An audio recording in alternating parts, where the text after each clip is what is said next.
Hi, everyone, and welcome. Thank you so much for being here today for part 2 of this event series, Preparing Your House of Faith for New Environmental Laws.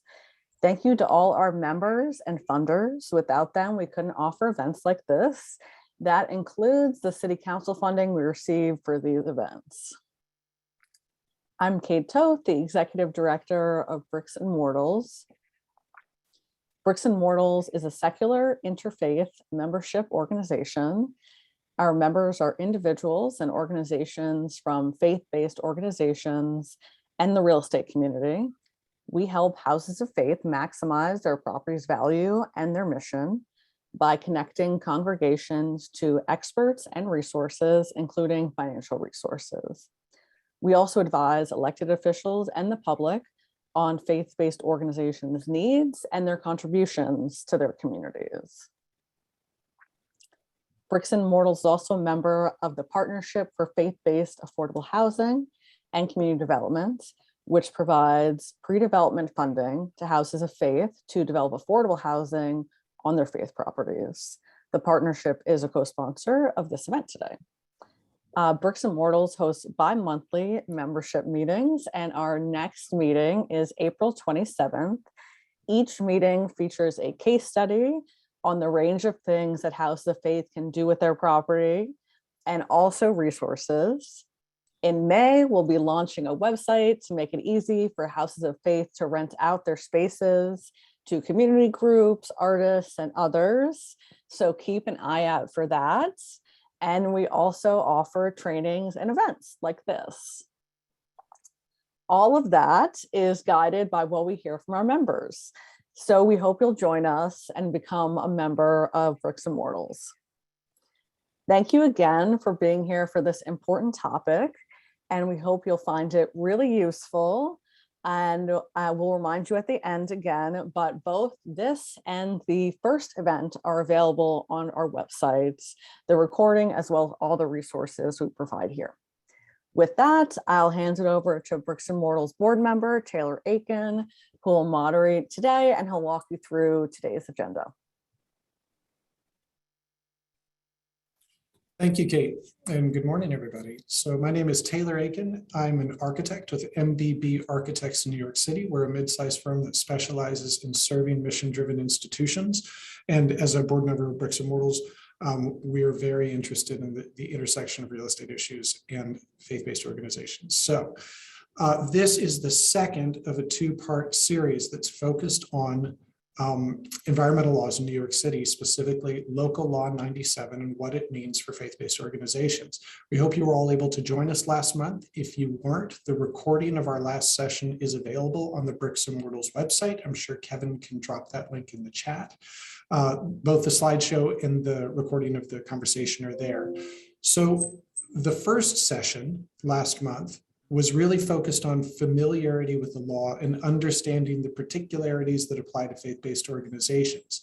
This session is focused on resources, understanding what's available out there that can help you in navigating Local Law 97 and the compliance requirements therein. So I'll just quickly introduce our estimable panelists here and then hand it over to Andrew. So we're joined today by four remarkable people who are going to share their different views on both the resources available and the processes to achieving compliance with Local Law 97. The first is Andrew Chintz, who's a financing specialist from the New York City Accelerator. The Accelerator was launched in 2012 by the New York City Mayor's Office of Climate and Sustainability. It's worked with thousands of buildings across 5 boroughs to build a cleaner future by lowering pollution and carbon emissions. We're also joined by Ian Harris, the business development lead for Block Power. It's a climate technology company that specializes in building electrification in partnership with houses of worship, multifamily housing, and nonprofits, among others. Our third panelist is Rob Crowderoof. He is senior CEO and founder of Crowderoof and Associates. It's a clean energy consulting and development firm in New York City that makes solar power accessible, profitable, and equitable for all property owners and communities. And finally, Shanta Tucker is a director at Atelier 10, an environmental design consulting, lighting design, and building services engineering firm with offices in New York, Connecticut, San Francisco, the UK, Singapore, Bangkok, and Australia. So we're very grateful to our panelists for being here and hope they share a lot of useful information. As we go, please and ask questions at any time using the Q&A feature of the Zoom. We'll keep an eye on that, shoot back answers as we can. We have plenty of time for Q&A at the end, so we'll sort of collect all of those and respond at the end. Yeah, I think that's it. So Andrew, a quick introduction for Andrew. Andrew Chintz develops and implements programs and projects for energy efficiency and clean energy with a focus on the affordable housing, community development, and public sector markets. As a founding board member and chairman of the Energy Improvement Corporation, he was instrumental in developing and launching New York State's PACE program and has PACE financing transactional experience. He led demand aggregation for NYSERDA's Retrofit NY initiative, which adapts the European energy Sprung model to drive a scalable whole building approach for net zero energy building solutions for affordable housing. Andrew led market development for the New York City Energy Efficiency Corporation to drive solar and storage projects in the affordable housing and community development markets. Andrew is currently the financing specialist for the New York City Accelerator, assisting building owners to implement NYC Accelerator PACE financing. He's also active in related board and officer positions for nonprofit and municipal and community development organizations. He has a BA from Connecticut College, and an MS from Columbia University in Historic Preservation and Urban Planning, and a certificate of sustainability finance from Columbia. Thank you very much, Andrew, for joining us this morning. Thank you. Thank you, Taylor. It seems like I'm going to have to shorten that bio. It goes on way too long. Anyway, hello, everybody. Andrew Chintz. I'm the financing specialist with the New York City Accelerator program. And as Taylor mentioned, you've all, if you attended the first session, there was a good overview of the New York City's decarbonization goals, primarily through the CMA and the local law 97. And today we're talking about resources to help you navigate through that market transformation. So why don't we go to the next slide? So I'll just basically go through what the New York City Accelerator is and the services that we provide, talk about financing energy efficiency generally, and with the specific to faith-based organizations, and then talk about New York City Accelerator PACE financing and some of the other options that are available to finance the energy efficiency work. You can go to the next slide, thanks. So what is the New York City Accelerator? This is a free service sponsored by New York City through the Mayor's Office of Climate and Environmental Justice. And it is available to building owners to help them address local law 97 and generally make their buildings, eventually make all the buildings, decarbonize all the buildings. So we provide technical service to help you on a customized basis to help you figure out, for instance, what your penalties are with local law 97, what kind of work you could do to address those penalties. We can help you, lead you to service providers. We have an RFQ out where we have service providers respond and we vet them. So it's a good referral service. We help you, lead you to incentive programs. And basically the way we're set up is we have various building tracks, new construction, affordable housing, existing buildings, and there are account managers that are kind of the point person for you. And we will later send out a little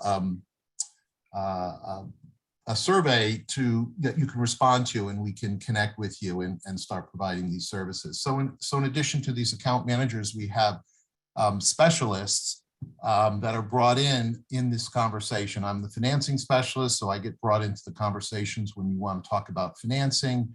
We also have Solar One as our solar specialist. So if you want to put solar on the rooftop, they can help you through that whole process by doing an assessment, a feasibility study, help you with determining the technologies, the incentives, leading you to and helping you with a competitive bid process to find an installer to put the system in.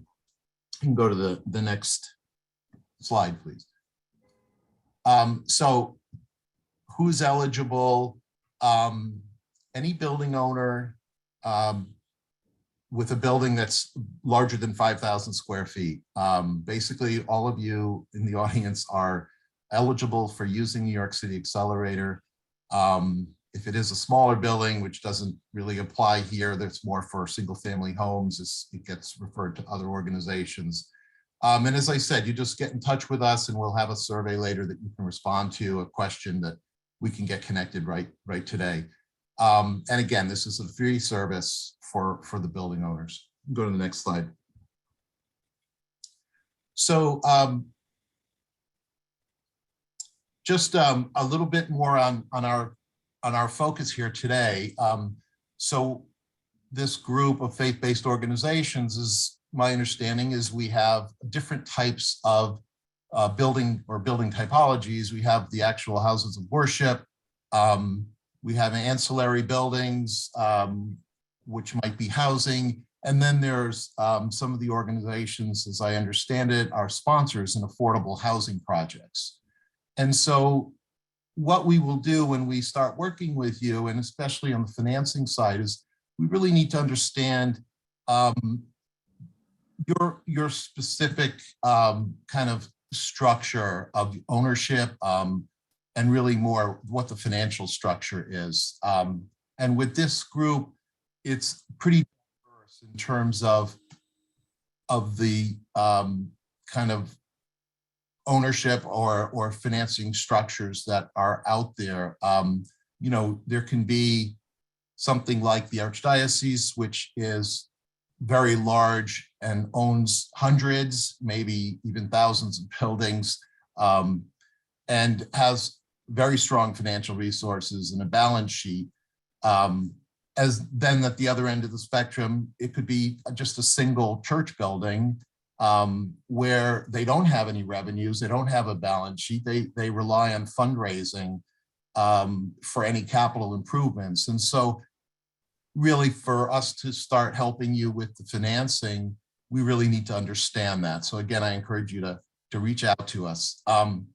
If it was an affordable housing project that the faith-based organization is affiliated with, that would be even a different scenario. That would just operate like a multifamily project with rental income and expenses being paid and the financing being paid out of that income.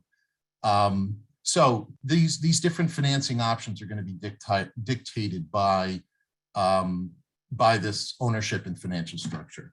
You can go to the next slide. So I just thought it'd be useful to just kind of do a kind of broad overview here of the questions of why we might finance energy efficiency.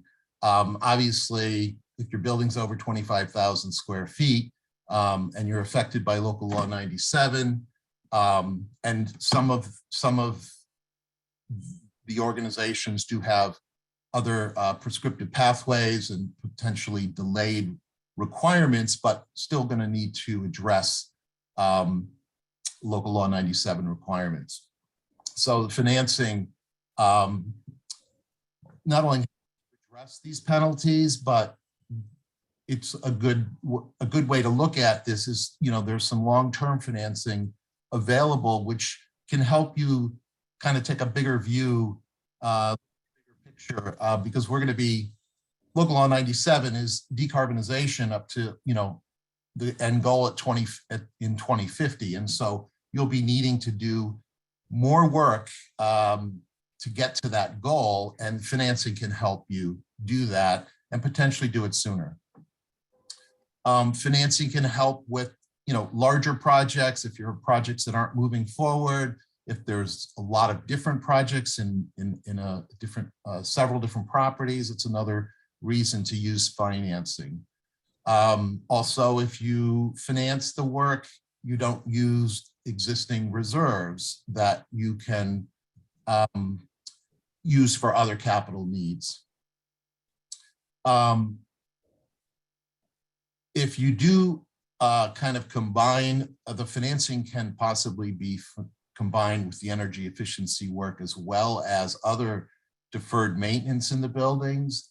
Again, if you sort of, just like looking at long-term needs for local line 97, if you look at this in a sort of bigger picture, the financing can become more efficient if you finance more. The financing costs, I should say, can become more efficient if you are financing more work for your building. And the other thing to note, which is unique with energy efficiency or even a renewable energy project, it's unique in the sense that you're actually could be borrowing money to do the work, but you actually create savings because of the efficiency.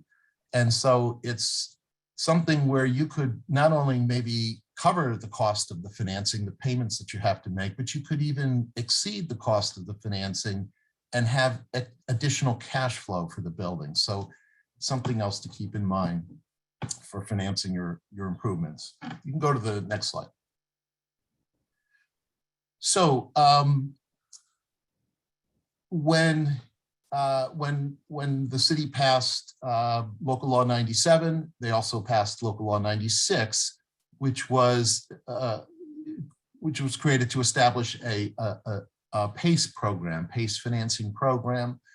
And again, just Accelerator is your resource here. We can help you with this. We can help you access and understand what PACE financing is. We can help you determine whether it works in your building. It doesn't work in every case, and just overall help you analyze or assess your choices. We don't make your decision for you, but we're here as a kind of a third-party objective advisor.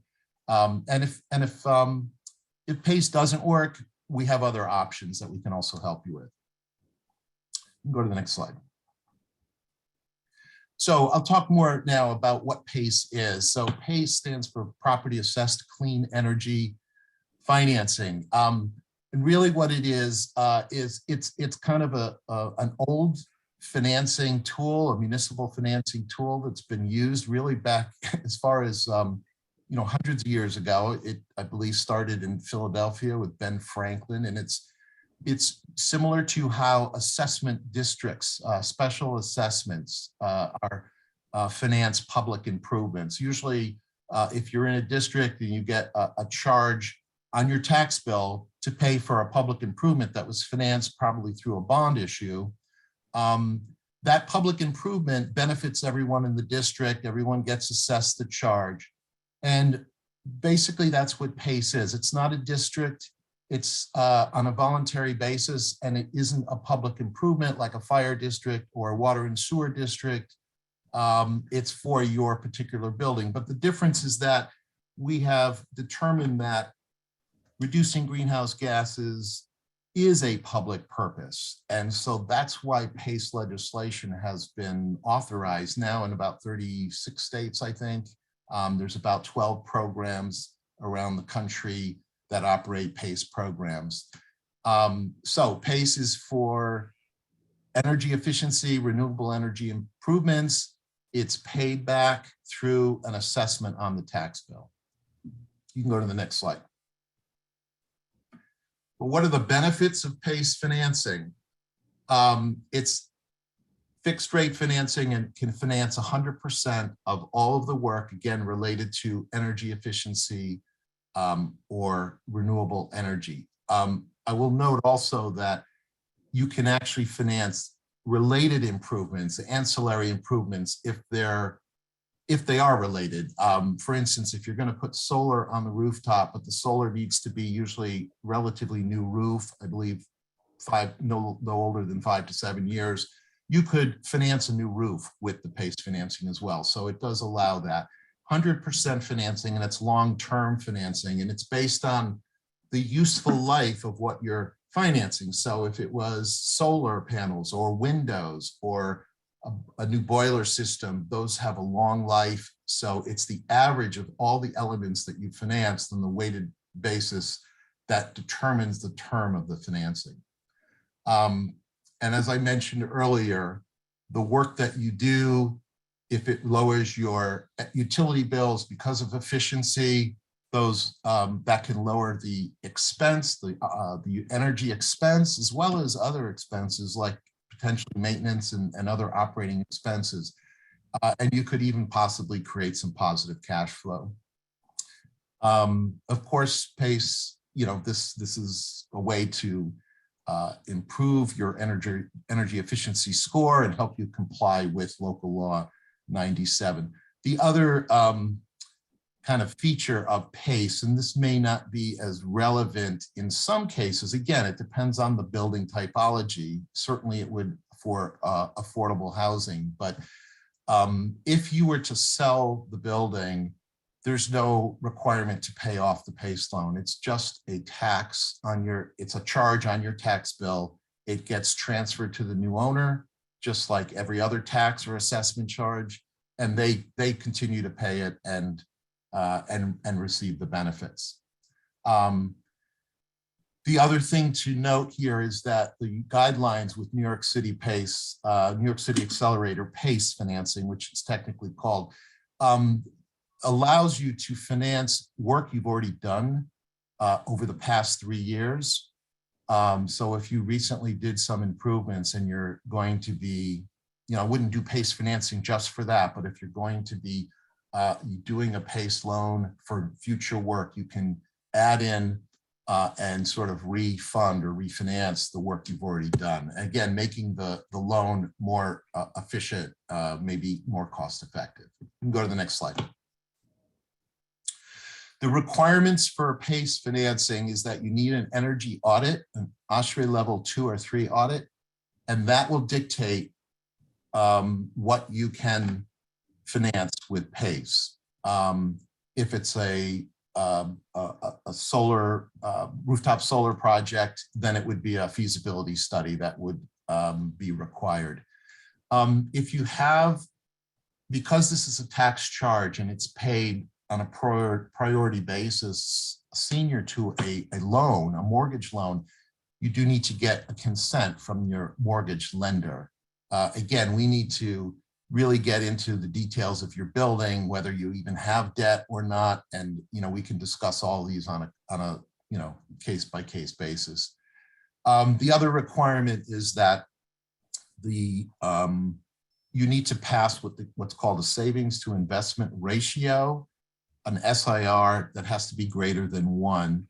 And basically what that is it calculates all the costs over the whole term of the loan, the benefits of the savings over the whole term of the loan as a ratio over the total cost, which is really the loan amount. And that has to be a number that's greater than 1. You can go to the next slide. Just a note about the participants in this program. So I talked about Accelerator. We're here to help you, the building owner. Again, I would help you navigate this process, identify lenders. This is a true public-private operation. This is a city program. It's administered by the New York City Energy Efficiency Corporation, NYSEG.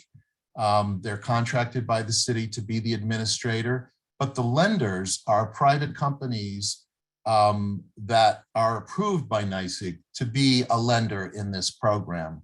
So there are 11 approved lenders at this point. These are lenders that are usually finance companies. They're lending in a lot of the PACE programs around the country. So PACE, NYSEG would not only approve the lender, but they'd approve the loans. They would make sure it complies with the law, and they would make sure it gets put on the tax bill with the Department of Finance once the loan is closed. You can go to the next slide. So again, this is, just a little bit more kind of specific to our audience here. PACE is available to really all commercial and multifamily buildings. The buildings for PACE is available for faith-based organizations, and it depends again on the building type, and it's all going to depend on some of the requirements that are that I described. But basically, this is available to you. If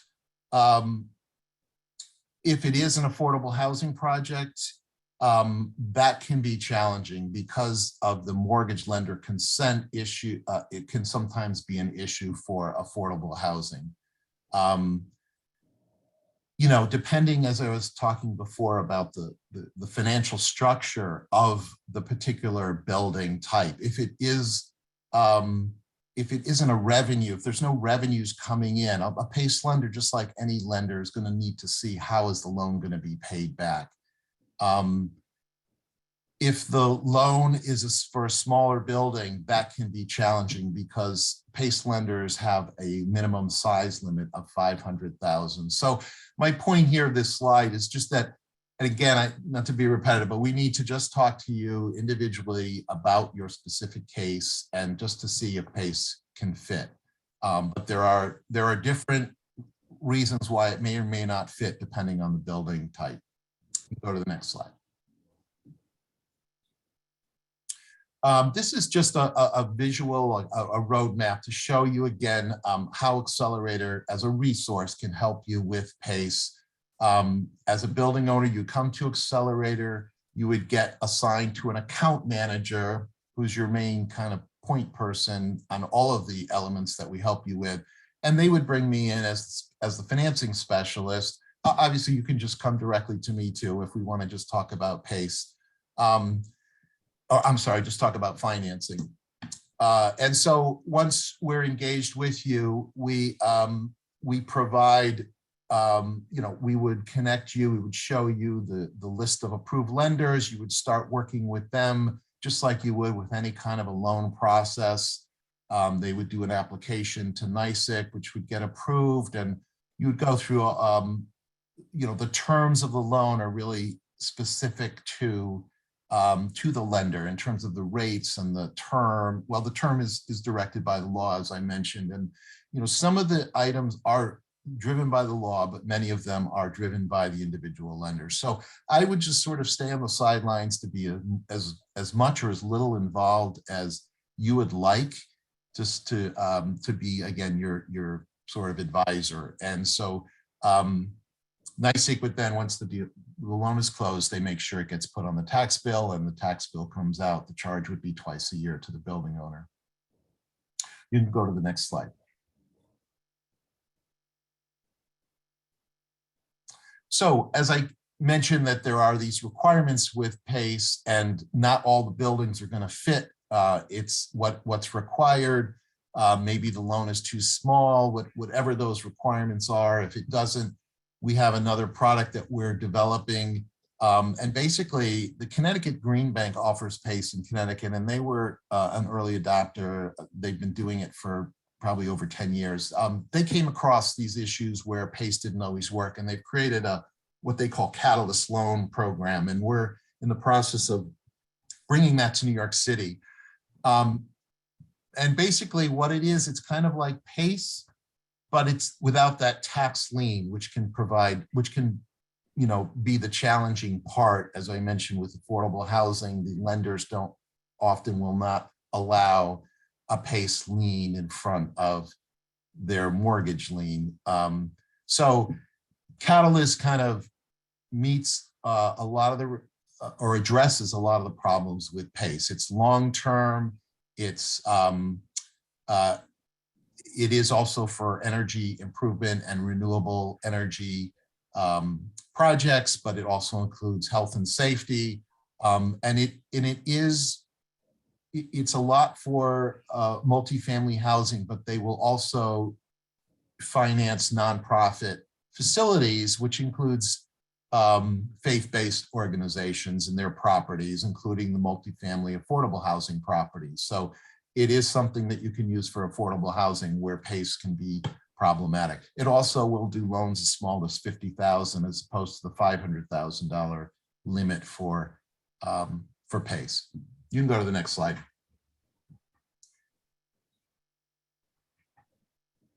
So in addition, we, depending on the work that you want to do and all of the requirements of different lenders, there are other options.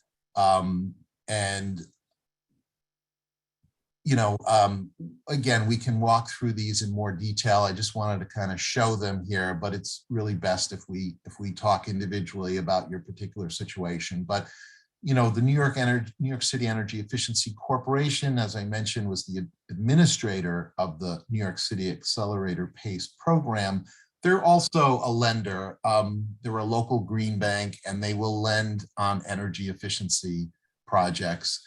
If you do have a mortgage and you are looking to refinance that mortgage, that's also another option. But I wouldn't do that unless you're going to be doing it anyway. I wouldn't just do a refinancing of your mortgage just for this work. So that's all a matter of timing. There are also lenders that will lend on just the equipment, or maybe they can do a lease on the equipment. There's also what we call non-debt financing solutions, which are things like an energy service contract or an energy services agreement, where a service provider comes in and does all of the work and finances it sort of all in one as kind of a turnkey solution. And a power purchase agreement is another example, which you might have heard about for using for solar projects. It's a way to, it comes under that category as well. It provides, you enter into a contract for the solar, but you don't have to pay, you don't have to finance it, you don't maintain it. It's all done through the power purchase agreement. And then the only other thing I wanted to mention is, as a nonprofit institution, which I'm guessing most of you are, you do have access to tax-exempt bond financing in some cases. And there are also potentially, if you were going to do equipment leases, you could do tax-exempt leases because of your status as a 501c3, which essentially means a lower interest rate. So I don't want to get into too much detail here. Again, I know we need to, the timing is, our time is getting up here, and this is just to show you that there are other options. On the right, you see there's a sort of a roadmap. We have put together a energy efficiency financing toolkit, which discusses a PACE, it discusses these other options, and it has this roadmap that you see to kind of help navigate, just as another tool. So you can go to the next slide. I think that might be the last one. Yeah, so I will stop there. We'll can talk more. And again, we will do the survey so that you can start, we can start a dialogue with you. Thank you. Thank you, Andrew. We've had a couple of questions pop in. As they occur to you, please stick them in the Q&A. We'll come back around to them. So Andrew represented the public options for financing and partnership related to supporting buildings and improving their sustainability. We now have a couple of representatives who represent private partnerships, vendors who work directly with institutions to both improve their sustainability and offer financing options. And the first of those is Ian Harris. Ian, thanks for being with us. Let me just quickly introduce you. So Ian is the business development lead for Block Power. And during his time at Block Power, he supported hundreds of houses of worship, multifamily buildings, and nonprofits to become energy efficient. Ian continues his commitment to service in his community outside of Block Power as a member of his local community board and chair of a $158 million economic development investment in Jamaica, Queens. And prior to Block Power, Ian worked for the New York State Department of Labor and the Queens County Board of Elections, where he trained thousands of poll workers in New York City. Ian completed his undergraduate degree from the University of Hartford, majoring in political science and communications. Ian, thanks very much. I appreciate it. Thank you for that introduction. Good morning or good afternoon all. I appreciate you all taking the time to allow me, Ian Harris from Block Power, to engage with you and see how we can be of better service. At Block Power, our goal is to make buildings smarter, greener, and healthier. And we would like to turn all of our buildings into Teslas. Next slide, please. Fortunately, I've been working at Block Power since its inception. I started as an intern and have been successfully working here for close to 8 years now. Next slide, please. The problem, I think we can all agree or at least admit that we are in a crisis. This crisis is not only a climate crisis, it's also an economic crisis, and we are on the back end or the tail end of a COVID crisis. Our goal and our objective here is to be able to assist, to be of service, and to help institutions, houses of worships, not only in New York City, but across the country, to transition into the 21st century, again, making their buildings smarter, greener, healthier for all. Next slide, please. This is just a high level in terms of what we're looking at in terms of the market, right? We're talking about millions of buildings, right? These are small, medium-sized buildings that are just clearly inefficient. We are wasting billions upon billions of dollars every day in terms of energy going right out the window. And this is a high number of greenhouse gas emissions that we think we can come to the market and be able to address by making them more energy efficient, by making those necessary improvements to retrofit them and allow them to be successful and pillars of their communities for years to come. Next slide, please. Again, this is a massive opportunity. We're talking about millions upon millions of dollars, cities across the entire country, potential upgrades that can be over $1 trillion. These retrofits can be everything from a very light touch point, which would be a lighting upgrade, right, to a more expansive or a more complicated project, right? A full electrification. How we transition a old oil burning building to a state-of-the-art heat pump project. So you have to be mindful of this, right? At Block Power, we are attempting to make these buildings greener, healthier, and smarter, but we have to be holistic in that approach. So even though we may be focusing on your heat pumps or installing heat pumps, we may be also looking at other opportunities for improvements. Might they be insulation? Might it be low flow aerators at your bathrooms? We could do domestic hot water installation. So there are a lot of opportunities, and we're fortunate to be in this market, and hopefully we can address a lot of these concerns and opportunities with a lot of these different houses of worship. Next slide, please. US buildings across the country, our houses of worships, are inefficient. I think we can all admit that some of our buildings are 50, 60, even 100 years old.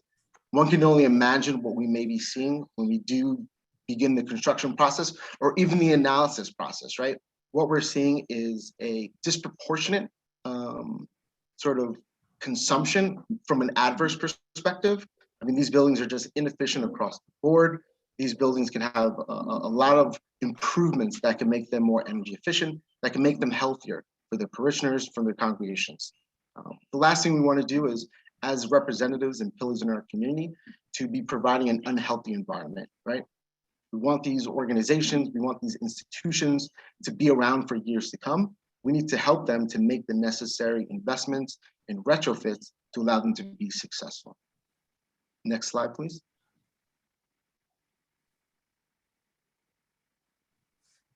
There are general inefficiencies within the marketplace itself. It is a very complicated process, and Block Power identifies itself as a one-stop shop, the ability for us to be efficient throughout this entire process, right? So when you are going through the process of retrofitting your building, you're looking at this from government incentives. You have to identify the appropriate engineering, right? The construction process and the contractors. Who is the right contractor? Are they qualified to do the work that you're looking at? The equipment, right? That's an entirely different market. So understanding that there is a a crisis in terms of our ability to secure equipment in some situations. So how do we be creative in those aspects, right? The lending opportunity, is this something that the institution is going to pay out of pocket? And sort of how do we go about this in terms of securing the appropriate capital? Block Power is fortunate to be in a position that is providing a lease offer. So institutions will be allowed to lease the equipment and pay for it over an extended period of time. Inclusive in our lease is an operation and maintenance. And then, of course, the utility incentives and permits. These are unique and can be challenging for an institution that may not be adverse or sort of aware of that process. So Block Power is in a position to help you to go through that process to make sure that we are securing the max amount of incentives and benefits to help you to make your transition. Next slide, please. The solution. Next slide, please. As mentioned, Block Power is a one-stop shop. So we will help you to identify the problem, put forth an analysis. We will work with you to understand what your options are in terms of financing. As mentioned, Block Power does have a leasing offer that we have deployed on a number of private buildings, houses of worships, to help them to make this upgrade more affordable. And then the upgrade itself. Block Power is a hand-on partner. We will be the construction managers on the projects. We will be working with you, standing with you, and aiding you in this process of upgrading your building to help you to make your buildings greener, healthier, and smarter. Next slide, please. Just going to give you some examples of some projects that we successfully implemented to date. Next slide, please. This is an example of a rectory at St. Margaret Mary's. This is Father Rudy, one of our early adapters. We're talking about a 20-year-old oil boiler that was just inefficient. It was providing uneven heating. And in some of the rooms in the rectory, there was actually no cooling. So by them making this transition to a heat pump solution or electrifying their building, not only were they providing more efficient and reliable heating, but they were also providing cooling to certain parts of the building that never had it before. So if you think about the benefits of full electrification, in this instance, and in many of the instances that we're working with, it's the reliability of a new state-of-the-art system, but it's also the introduction of cooling to various spaces that were not afforded that previously. Next slide, please.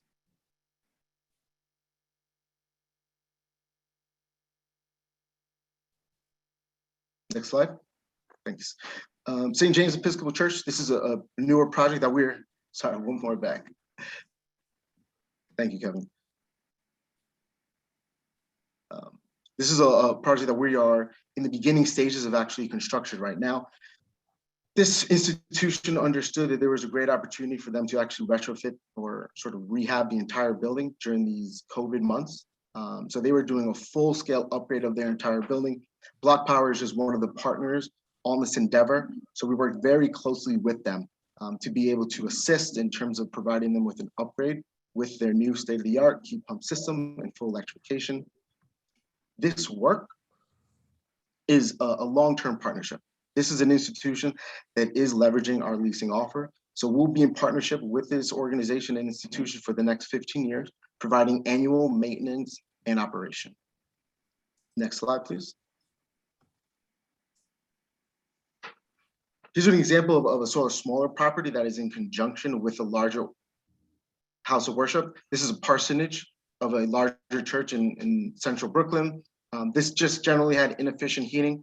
The pastor was very disappointed with sort of the old parsonage and sort of the inefficiencies of it, and was really looking for a solution not only for himself, but for his family that was actually living in the parsonage as well. So we went ahead and sort of retrofitted this property for the pastor, as well as leveraged the leasing offer. So the pastor is not only seeing savings, but he's also been providing cooling to additional bedrooms throughout the house that didn't have cooling before. Next slide. Some additional projects that we've successfully executed on. These are in New York City and the greater New York City market as well. We have St. Bartholomew's, Memorial United Methodist Church, Union United Methodist Church, First Presbyterian. And then as mentioned, Block Power is an organization that is throughout the entire country. So we do have a project that we have executed on in Washington, D.C. Over the next couple of months, We are in the pre-development phase of over 20 houses of worship in New York City alone. We expect these construction projects to actually start in the next 2 quarters, and then many more going into the new year.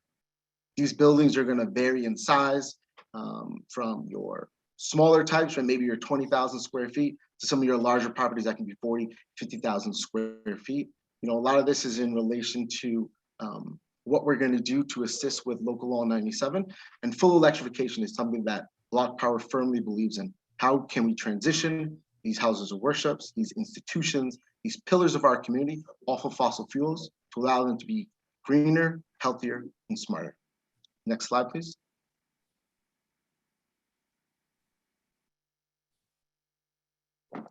Here's just a great image of a project that we're actually executing on in Jamaica, Queens. This is a large building at First Presbyterian Church in Jamaica. This is actually their sort of day-to-day operations and building. You know, we had to bring in a crane to be able to effectively install the outdoor compressors for their full electrification. This is another example of, by installing this state-of-the-art system, we brought cooling to certain spaces in this building that didn't have it previously. Next slide, please.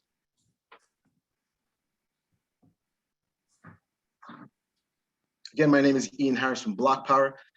It'd be great for us to connect and find out how we can be of better service. If you're interested in finding out a little bit more or would love to see some videos, I ask that you check us out on YouTube. We do have a YouTube channel that highlights not only the work that we do with smaller buildings, but also with numerous houses of worship.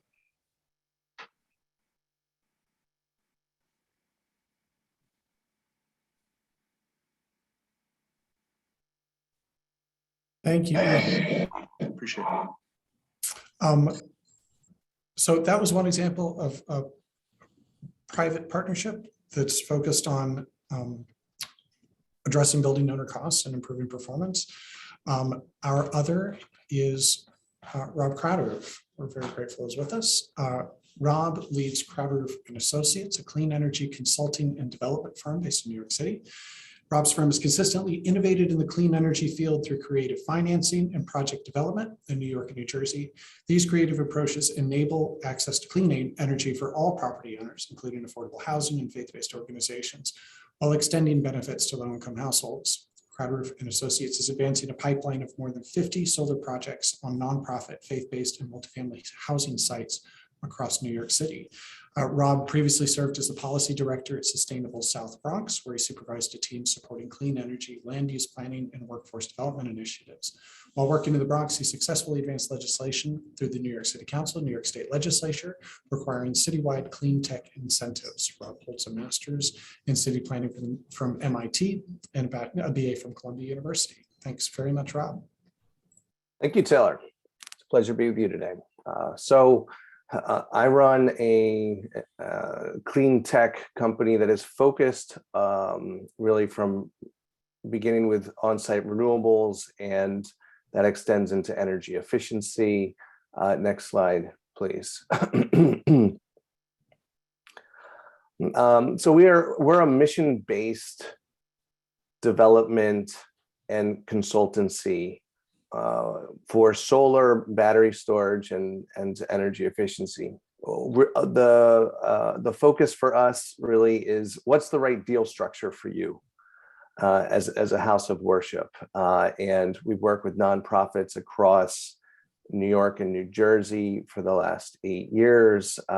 We have decades of leadership experience in this space and are very focused on regulatory compliance. We're here talking about Local Law 97. Local Law 92 and 94 do relate to solar in particular, because new roofs require solar. So there are some opportunities to address a couple opportunities at the same time. Next slide. So we have a broad set of mission line partners, notably for today, the New York State Council of Churches, as well as folks such as enterprise community partners and a lot of multifamily housing and faith-based organizations across New York, and are grateful for support from NYSERDA for many of our projects. Next slide. So we have a grant from NYSERDA to provide technical assistance with the New York State Council of Churches and the Interfaith Affordable Housing Collaborative, where we provide no-cost solar design, financial analysis, and deal structuring. Part of where we really distinguish ourselves is we don't typically leave a project at that point. We want to help you get the job done.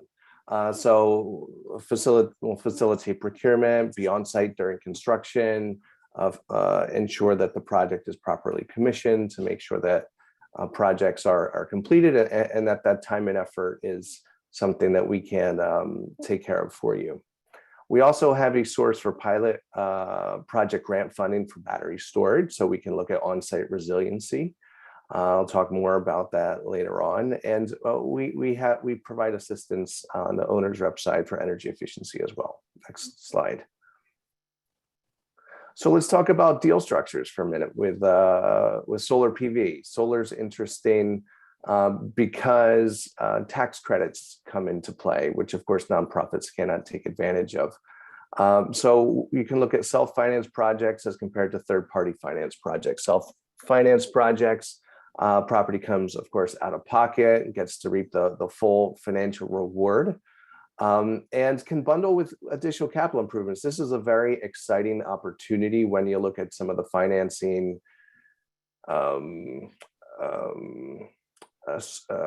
offers that Andrew and the accelerator are facilitating, because if you need a new roof, then you can finance that through another party, so long as you're doing solar on that project, for example. So there's a real opportunity there. However, you cannot access tax credits as a nonprofit, as I mentioned, and the tax credit for solar can be worth somewhere around not quite half of the cost of a project when you look at upfront incentives and some depreciation benefits to solar. So when we look at a third-party financed opportunity, then that's another structure worth considering, where a third party comes in, will fully capitalize the project, will pay for the whole project, and in turn, the project is structured in one of two ways. One is as a community solar project, where a project is built at no cost to the property owner, and the benefits are shared with community members. However, it's unclear, the rules are not clear about whether that can really take advantage of credits under Local Law 97, which solar is important, especially for property owners that go houses of worship that may have additional facilities such as schools that require going above and beyond prescriptive measures. Solar can go very far to help meet those requirements. So the second opportunity is around a power purchase agreement. This is a third-party agreement where essentially your electric bills and your electric bills alone are going to be offset by that project. There's a discount off of the prevailing energy rate. However, in this instance, there are no additional benefits that are provided to community members. So there are really three different deal structures we're looking at: self-finance, community solar, or traditional power purchase agreement. We want to weigh all three of those, which will depend on the size of your project, your own preferences as a house of worship, as well as what your needs are to utilize solar to comply with Local Law 97. Next slide.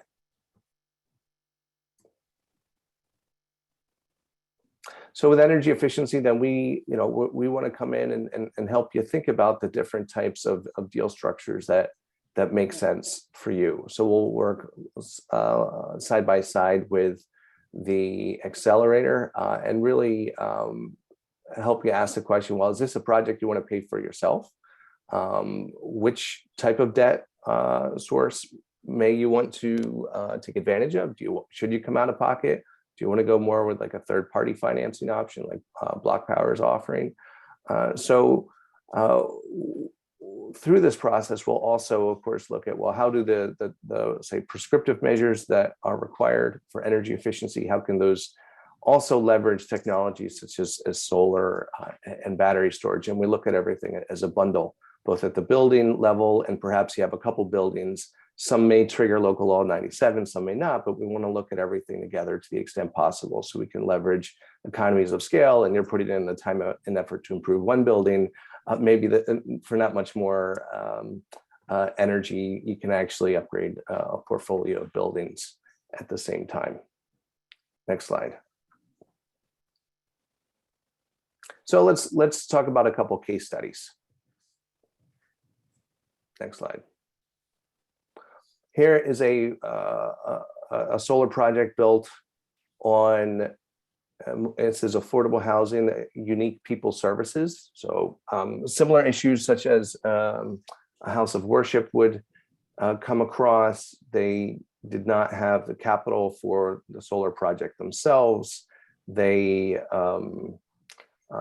couldn't take advantage of any tax credits. So we helped to negotiate a third-party agreement, ran a competitive bid process, and selected the contractor that had the right experience and provided the best economic value. And we found that they were able to get 15% off of the prevailing electric rates for their properties. So you can see here, there's no cost to the property owner, and they're actually able to save money on day one, right? And across the course of time, which due to the tax credit issue really makes a big difference. A third party can take those tax credits and pass those benefits along to the property owner. Next slide. So here is a second example, a portfolio-wide community solar development. We have 33 projects totaling 1 megawatt of solar. This is supportive housing and affordable housing we're looking at. So with community solar, then the benefit isn't just a discount on electric bills to the property owner. We're also looking at property owners getting a lease payment for the right for the solar to be up on their roof. So we provide a one-time upfront project management payment as well to the property owner, knowing it takes time and effort to facilitate the project management to get a deal like this done. And that lease payment is in place for 25 years. So no matter the performance of the system, the lease payment will simply accrue to the property. We also have 10% utility bill credit. So essentially 10% off of your electric bills for the properties, as well as extending that benefit, in this case to tenants. In the case of a house of worship, we would be extending those benefits to congregants or other members of the community. And we'll be starting construction on this portfolio later this year. Next slide. And the last case I'd like to speak about is our work with Catholic Charities of Brooklyn and Queens. They have an initiative, La Laudato Si, which is an effort to implement on-site renewable energy across their portfolio of 27 multifamily housing properties. They started their own community solar company and completed their first 3 pilot projects, and have brought my team on to help them to scale that from 3 to 27 and to include both solar electric systems and battery storage. So we're of course considering the full range of financing for solar, and whether we can find creative ways to bring tax credits into those projects given the scale that we're looking at. What's really important here is that there's the opportunity to pair solar and battery storage to create resiliency hubs.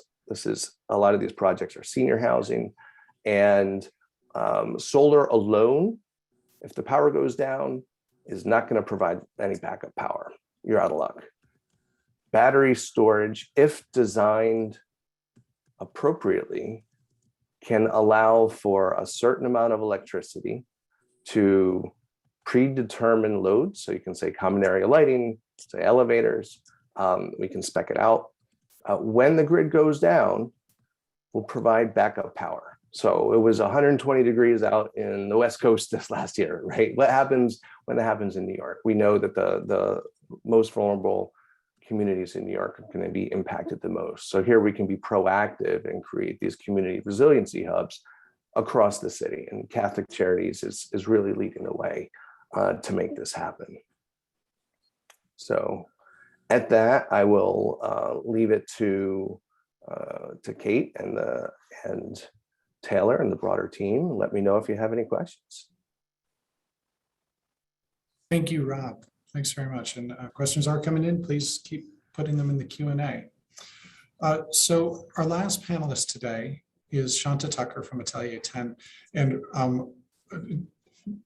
different from our other panelists, Shanta is going to walk us through a case study for an analysis that our office did in partnership with Atelier 10. That was a comprehensive greening study. So at our last session, we talked about the different measures that are written into Local Law 97, the 13 prescriptive things that you can do to improve the performance of your building, with the understanding that those are not comprehensive or will address every condition in every building. The goal of the Riverside study, and the reason we thought it would be so interesting to share with this group, is that it did take a very broad look at the types of things that can be done. So while Riverside is a very particular set of buildings, a very particular set of circumstances, they do cover a lot of ground in terms of the types of buildings, the types of uses. And so looking at what's possible there can be very instructive in sort of demonstrating the range of what's possible anywhere. So a quick introduction for Shanta. As a director at Atelier 10, Shanta has experience with the engineering and design of HVAC systems, as well as modeling and analysis techniques for optimizing energy efficiency of high-performance building envelopes, mechanical systems, and electrical systems. Shanta has worked on a variety of commercial, multi-use, university, and institutional buildings that are known for their efficient energy performance. Shanta is a registered professional engineer in the states of New York, New Jersey, and California, a LEED accredited professional. And she studied at the Center of Energy Studies at the Mines Paris and holds BS of Architectural Engineering from the University of Colorado. In addition, she's taught environmental systems courses for the undergraduate program at Pratt Institute's Architecture School, a graduate environmental studio at the Yale School of Architecture, and environmental technology course at Parsons School of Design and Columbia's Graduate School of Architecture. Thanks very much for joining us, Shanta. Thank you very much, Taylor. I'm excited to be here today. And thank you for also talking about our work together at Riverside. So as you know, Riverside is in New York City. It's between Riverside Drive and 120th Street. Sorry, and you can go to the next slide, please. So today I'm going to share with you just a quick overview of what is included in our greening study, what the objectives are, and also kind of put into context of what Atelier 10 and what I do versus what an architect does. I'll describe the range of interventions that we discovered through this process, and then talk about what could be next for Riverside. Next slide, please. So it's really a campus of buildings. There is the very iconic tower and sanctuary that you may be familiar with. And there's also a building, the MLK building, which houses a variety of spaces, including administrative offices and classrooms and school spaces and rentable functional spaces. There is a smaller building that serves as a gymnasium. And then on the northeast corner is McGiffert Hall, which is a residential building. Next slide, please. So Atelier 10 and our team here was part of this larger effort that Taylor described, that MBB brought together mechanical, electrical, and plumbing engineers Kohler Ronan, as well as Slocum Consulting, to do cost estimating. So really, it's a joint effort together. And so my perspective today is really about the sustainability side. But for a study like this, it really requires the expertise of a larger team. Next slide, please. So at the high level, the study objectives were to determine where could there be energy savings, and how do those relate to the savings of and reduction of carbon emissions? What type of sustainable practices are already included, and what else could be done? we were very interested in understanding the cost and potential cost neutrality of the interventions, and then also commenting on the long-term viability. This was actually a pretty quick study that we did. It was only 4 weeks long. And so the first week we got on site, we toured the building, we crunched a lot of numbers and collaborated the second and third weeks, and then we synthesized our recommendations in the fourth week.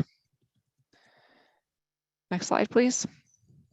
So what does Atelier 10 do? What does a sustainability design focused firm do versus an architect? Well, we're very much used to working with architects and engineers. So we're a collaborative member of a design team, but we are consultants, and we look across disciplines to improve environmental health, to improve the comfort of buildings, to improve water conservation measures, to introduce integrated technologies that help the renewable systems work better and do more for the building. We also help prioritize a range of measures by understanding the magnitude of impact that those could bring. So we do a lot of analysis and diagramming of concepts versus an architect or an engineer who is incorporating those recommendations and turning them into real buildable projects. Next. So on our walkthrough, this is just an example of some of the opportunities we saw for improving. Many existing buildings have older windows, for example, and could greatly benefit from air sealing. So we took a survey at those to see the extent of that opportunity for improvement. We looked at the lighting fixtures. We looked at what types of air conditioning systems there were, centralized or window air conditioners. We also looked at some of the plumbing fixtures, the recycling and waste programs. There actually is currently a process and project at the church to install protective glazing, but when we were there, that was not in place yet. And then, as some of you may know, the organs are very sensitive instruments, and to keep the space in the organ properly operating and in tune, the whole space is being climate controlled. There are, I think, some pretty significant opportunities to try to localize that so that the entire space doesn't need intensive air conditioning, heating, and humidification. Next slide, please. Some of the other areas that we looked at the type of heating systems, the age of the chiller plant, the cooling tower, and older ventilation systems that may have been abandoned. We looked importantly at kitchen equipment. So commercial kitchens tend to use a lot of energy. We looked at the range of lighting control systems, such as manual controls, the extent of the thermostats, and just general understanding of how the space was used and opportunities for maybe reprogramming some of the space. So this is different than those ASHRAE level 2 and 3 audits. This was more of a quick walkthrough and using our kind of green hats to develop some ideas. Next slide, please. So out of that observation came a range of potential interventions that are really moving towards this kind of holistic sustainability concept. So this is why Taylor was saying this, not totally focused on local law 97, but here is a list of all the things that we think could be addressed. And so what do we do with such a big list? Well, with respect to energy, for example, we wanted to sort them into different categories for, say, like kind of easily implementable or low-hanging fruit to more involved processes that would require additional studies and fundings, concepts like you've been hearing about today. Next slide, please. So this was just to kind of talk back to that first presentation about those local law 97 prescriptive measures. So if you're going to be downloading this, again, this slideshow, I would recommend downloading the first one. And just to let you know, we did not use this list as part of our study, but out of this list, I've noted where there are some synergies with the prescriptive measures. So next, please. One of the first concerns that most building owners have is, well, would I have a penalty for local law 97 and how big would that be? So we took a stab at estimating what the total site carbon emissions are according to the rules for local law 97, and then compared those to the city published limits. And out of that kind of gives us a sense of how close are we to those limits? And so for Riverside, we found that it was very likely that we're much higher than the allowable limit, which means that there's a lot of opportunity for improving the efficiency in the building. So next slide, please. As I had mentioned, what do we do first? And how challenging or easy would that be? So from our study, we developed a hierarchy or a kind of set of recommendations. For some buildings, it might be easy to just electrify, take out the fossil fuel-based systems and put in, say, heat pumps. But other buildings need, and larger buildings may actually find that improving the building envelope is necessary. If you don't do that, you may have such large heating and air conditioning needs that the new electric system would be too large. So these kind of energy measures were estimated in terms of what we could do to save energy. We on the left here is some of the low-hanging fruit that we saw, and on the right would be a really big lift you could imagine for a campus this large, and the typology insulating the building is kind of an overwhelming feat, but there is some benefit to doing that in a kind of tactical way. I've also noted here that some of these items are underlined. Those are corresponding back to those prescriptive measures for local law 97. Next, please.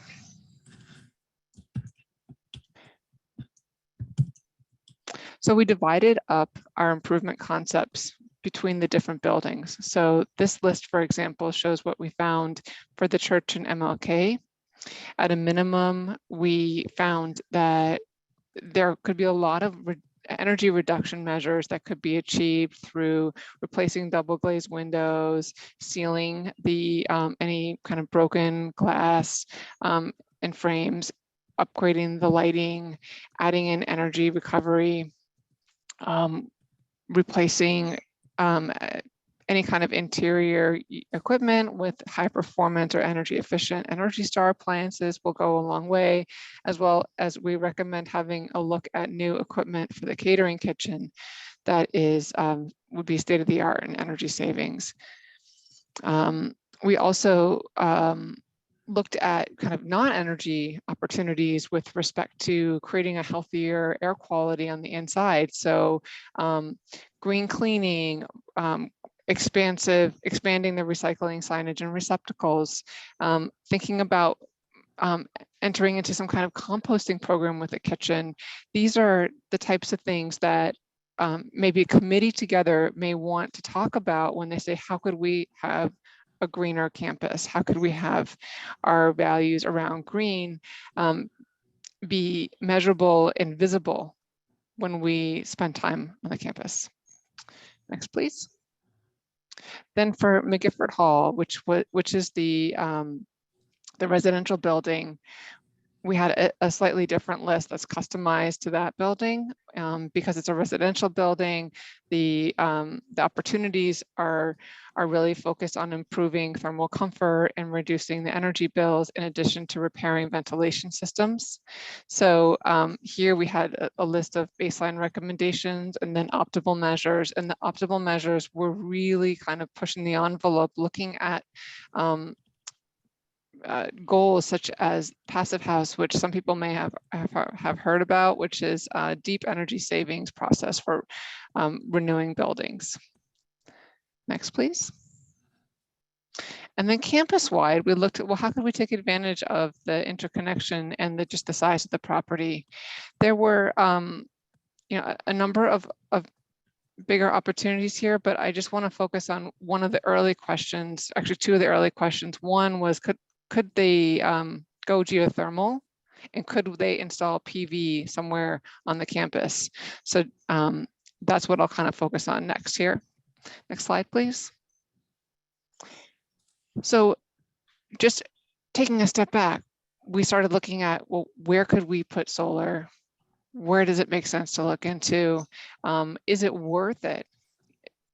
Are the buildings shaded? Where would they go, and which roof looks most promising? Number one was the on the top left corner is probably the most promising roof for solar, given its kind of least obstructed area and kind of cleanest, largest surface. Next. And then for geothermal, what are the benefits and challenges? So they're highly efficient, they're all electric. It's a non-fossil fuel system, but it would require the conversion of the entire campus to a water-based system. And there's space constraints. So to put in such a system would require drilling somewhere on the campus, or looking at going in the sidewalk, which is what would need to be looked at in order to see if it was very viable. So next. So, okay, that was kind of like the quick view on our greening study. And out of that, we said, well, what are the next steps, right? Here are your lists. Here's our recommendations. Here is the hierarchy. So next slide, please. There is a strong interest in understanding the viability of the geothermal system, a centralized all electric heating and cooling system for the campus. And so the Riverside Church asked us to do an energy analysis, which is a model of their existing campus, and to look at how we could get to geothermal. And what we found was really interesting is where we could leverage the greatest amount of savings before updating the HVAC was to really look at the envelope. And so this is really not so much like an exact science, even though these numbers look very, kind of precise, but it's really about understanding the magnitude of savings of what you could do where. And so the results of the study were that we felt that geothermal could be used, but it really was dependent on the improvement of kind of strategic improvement of the envelope, meaning the walls and roof where we could. Next slide, please. So how would you make a decision about this? Well, Andrew was talking about that savings to investment ratio. So it's important to look at the life cycle cost and to do a more precise engineering study for the application of the heat pumps, to look at how the facade could be upgraded and how that would be priced. The interior HVAC systems would also need to be swapped out and designed and priced. And then we also recommended a kitchen equipment replacement to reduce the energy loads as well. Aside from that geothermal system, we recommended a water conservation program. Water costs are going up, and if it's time to replace some of your water fixtures, you might as well do that with low flow to save on your water costs. We also embarked on a renewable energy system. That's the PV, photovoltaic panel, solar panel study on the roof of the church. And next is to take a closer look at the city benchmarking Local Law 97. Depending on the scale of this renovation, we also think that this type of work could lead to a LEED certification. So if that's of interest as a way to kind of align green practices, this is the kind of, this is a good fit, in other words, to engage in a LEED certification process. Next, please. So I just wanted to thank everybody for having me today. I see some folks in the audience who contributed to this study, and I really thank you also for joining. And we hope that we can help all of you in the future. have greener properties. Thank you. Thank you, Shanta.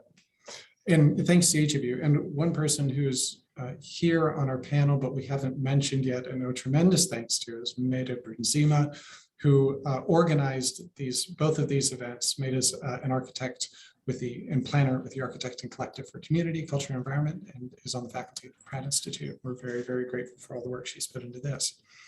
So that gets us to the end of our presentations and into the Q&A. A lot of the questions are being answered as they ask. So if you would like to see the answer to your question, or the answer to anybody's question, please check that in the Q&A.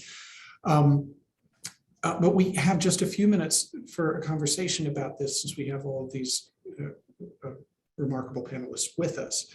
And the first, I think, is to bring, as Shanta did, bring the conversation back to local law 97 compliance. That with a partnership with Block Power for electrification, or a partnership with Crowder Roof for solar PV installation, or being part of a community solar project, or through financing with PACE or analysis with Solar One. Just as a reminder to reframe this, the upshot from our session one is that churches are treated differently than any other building type under Local Law 97. Local Law 97 sets a performance limit for buildings where you are allowed up to so much carbon, and any carbon you use beyond that is taxed, is levied against you. Churches aren't treated that way, where they have to do an assessment to establish your energy performance, and then an analysis to say, if we do these things to our building, it will improve our performance this amount. That goes through the accelerator to tell you whether or not they think that's going to be adequate, and then ultimately to the DOB as your compliance with Local Law 97, which means that what you can or should do is rather open-ended. It means that compliance is a rather subjective matter of analysis on the city side. Did you do enough? And every building and every situation is going to be different. So maybe we'll just start with, maybe I'll ask Ian first. Does Block Power do an energy audit that fits the bill for Local Law 97 compliance as part of your analysis at the kickoff of any project? Not quite. From our perspective, it's sort of just doing a high level analysis to at least get us to the point of a deeper conversation, right? Are we moving in the right direction? I think we can all admit it's quite a heavy lift to do an analysis of that magnitude. But for us to get to an actual project, we do recognize that information is necessary and viable. So, on the first sort of go around, what we're trying to do is just to at least get you to a point of engagement. And then if that ASHRAE level audit is required for you to make sure that you're in compliance, might it be for the sanctuary, the rectory, the parsonage, then we'll move down that path. And Rob, same for you. We know that you do these analyses as part of your initial sort of partnership with an organization. Is that a energy audit that'll satisfy Local Law 97, or again, is that sort of a step on the way?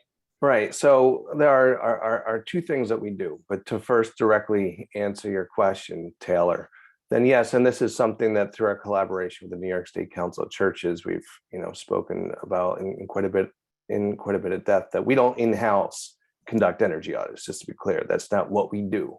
But what we want to help faith-based organizations around the city do is to take care of all compliance issues first and foremost. And of course, energy efficiency, electrification, there's a lot of other things that can be accomplished along the way, but there's a 2024 deadline, right? And that's pressing. So we want to essentially work backwards from the regulatory piece to make sure that churches don't get hit with any unexpected fines, penalties, which can be quite stiff, and to use it as a great opportunity too. There's so much that can be done. So there's sort of a carrot and stick here, but yes, we want to make sure that compliance is met. So we will be working alongside with resources from the accelerator. We'll be working alongside and help you find the right energy auditor. And then the question is, how are you going to pay for it, right? And that's, I think, where we excel is finding the best way. And what we've learned is the best and easiest, can be but sometimes a third party coming in and you're not having to pay is easy and you're done. And that's helpful. But there are other times when maybe you want to look a little deeper to capture more of the economic savings. And we really want to have a thoughtful conversation about what's in the best interest of the house of worship and your congregants and your broader community about what the best improvements are for what you're trying to achieve, how you can pay for it, and what the multitude of benefits that could arise from this can happen. There's compliance, and then, as I was saying, there are opportunities to go above and beyond and package those other benefits like on-site resiliency into an effort to comply with local law 97. So it's not really a distinct effort, but we're looking at them at the same time. And while you're on that, could you just say a couple words about local law 92 and 94? Yes. Which are another set of sustainability laws the city passed that require the installation of solar or green roof as part of a new roof construction or some roof replacement projects. That's right. So when there's a substantial replacement of a roof, not when you're adding a new layer, a second or a third layer, that's not going to trigger building code. This is a change to building code in New York City. So local law 92 and 94 to clarify is a building code change that requires solar and or a green roof on a new or existing roof. An existing roof when essentially you're doing a full tear off and replace of the roof, or somehow replacing the frame of a building. Local law 92 has certain carve outs for affordable housing, essentially solar where feasible, which the Housing Preservation Department has defined as a payback of 10 years or less.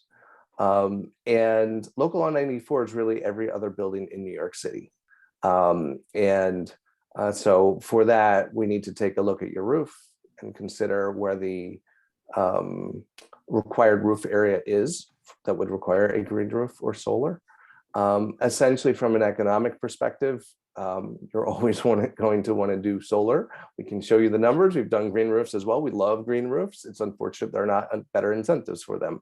But if you need a green roof, then we can be thoughtful about how you can do that. And perhaps, Andrew, nudge, nudge, wink, wink, that a green roof improvement, so long as we can make a case that there are certain energy improvements that are being generated from that, that may be one of the less cost-effective options of a financed deal, but that it could be folded into other energy efficiency improvements, so that so long as everything together gets a 20-year payback or 25-year payback, depending on the source of funds, that we can help you to comply with those other local laws while we're also addressing local law 97 issues.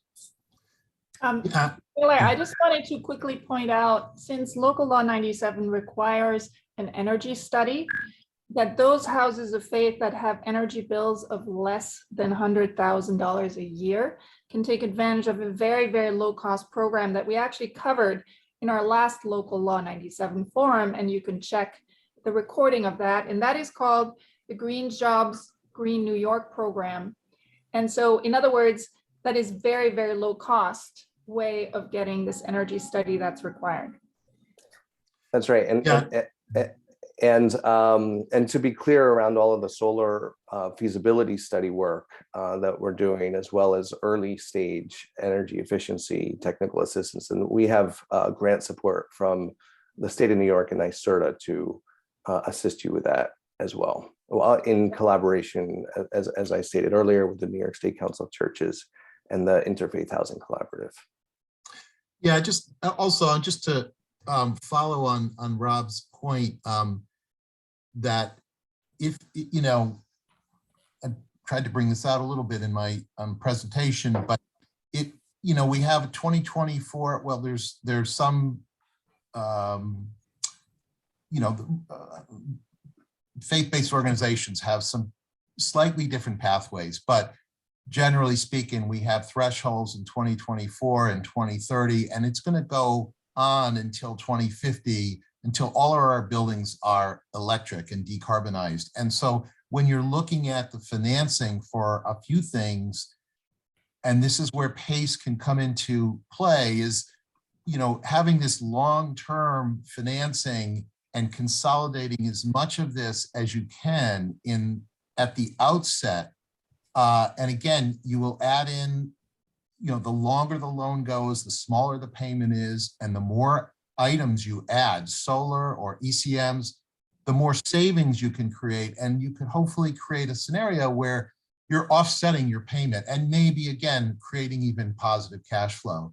So understanding is in 2024, all but 20% of the buildings are going to meet the threshold with no penalty. By 2030, it's the reverse. It's like all but, only 20% meet the threshold. So it really makes sense if you can swing it, financially to step back and take a bigger picture view.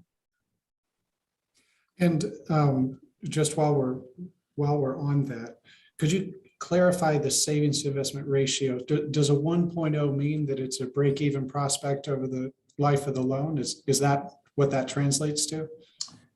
Yeah, yes, yeah, that's right. But it's done, technically the SIR, the numerator of the benefits, so if you have a 30-year loan, it's every saving over the 30 years. It's supposed to include societal benefits. So you're talking about green roofs, those have benefits to the city in terms of storm runoff, but I'm not sure, I've asked this question, I don't know how you quantify that, but there is ways of adding that more and more benefits. For instance, avoidance of local law 97 penalties is a benefit. So that would go into the calculation. But yes, to answer your question, basically it's all those benefits over the cost, and the loan is going to be net of all of the incentives you get. So yeah, I don't think it's a big, you may have trouble meeting that ratio, but I haven't heard where that's usually, once a PACE loan is put into place, that's not, usually I think you can get there. But again, ensuring that you meet that ratio is a matter of analysis. It means doing the energy audit, and it means doing an analysis of the project that you're proposing. So what we've learned that while there are a lot of resources around the table here today, the vendors that will do an energy audit, that is the first step for compliance for houses of worship, that's a particular set of vendors. And we understand that the accelerator is putting out a list of approved vendors that will be available to houses of worship to choose from to come in. And as Maida said, there are programs, if your energy bills are less than $100,000, the Green Jobs, Green New York, is that what it is? It's a little clunky. That for $100 or $500, they can come in and do that. So that's going to be an incredibly important resource that when it's available, we will make available. So Bricks and Mortals on the website, we are going to be assembling sort of resources and links and helpful things on that website that are going to be available to you going forward. And once that list comes out, that's going to be a really important resource. So if I can jump in here, and please. Yeah, one of the questions, I think I responded to the questions, but please, if I missed any, please let me know. But one of them was asking about, I didn't see it when I went back, whether Catalyst loan is available. And basically it is. I mean, we need to go through a process where it has to fit, it has to sort of be customized to New York City as it was for Connecticut. But right now we're looking for projects to do. We're trying to identify some pilot projects. So the process might take a little longer because we're figuring out some of it, but there was whoever asked that question, if there's a building that you'd like to get a catalyst loan for, by all means, please let me know. And, we can make you part of this pilot. We have one that we've identified, which is a large affordable housing project in the Bronx, but we would like to get a few more. And also the other thing we're going to do here is put this survey question out in the, I guess, in the chat, and maybe we could do that now, which will allow any of you that were asking about connecting with the accelerator, if you just respond, it's just one question, then we will follow up and get back to you.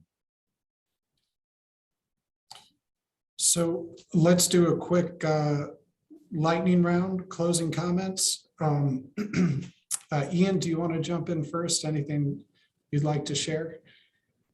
Oh, I mean, I appreciate everyone putting this together and allowing us to participate and be part of this great panel. As I alluded to earlier, BlockPower is a turnkey solution, a one-stop shop. We make buildings greener, healthier, and smarter, and we look forward to working with you and being of service. Thanks, Ian. Rob?